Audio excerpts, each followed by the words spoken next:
Hello friends, this is our second tutorial for the regex tutorial series, and in this tutorial we will study about character classes. Okay, so what are character classes?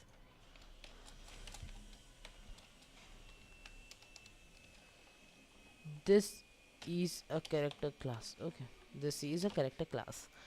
A given set of characters to be matched in our string is known as character class, and character classes are enclosed within square brackets. Okay, so this is a character class which matches each and every a b c d small case. Okay, if I want to match, this is character class. Now this is a ranged character class because it matches each and every character ranged between uppercase a to uppercase z.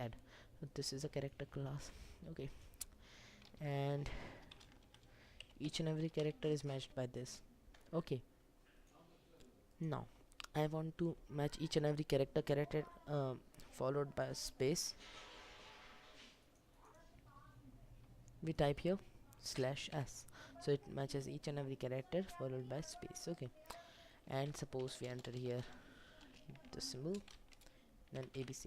It will match each and every character except lowercase a, b and c, because this symbol prevents this character to be matched.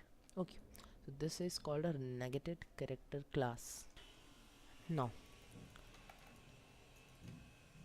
if I put here /s, it will match each and every space. /S, everything except any space. /w, every word, everything except a word, every digit, everything except a digit. Okay, so this also comes under character classes. So this is it for the character classes, and catch you up in the next video. Thank you.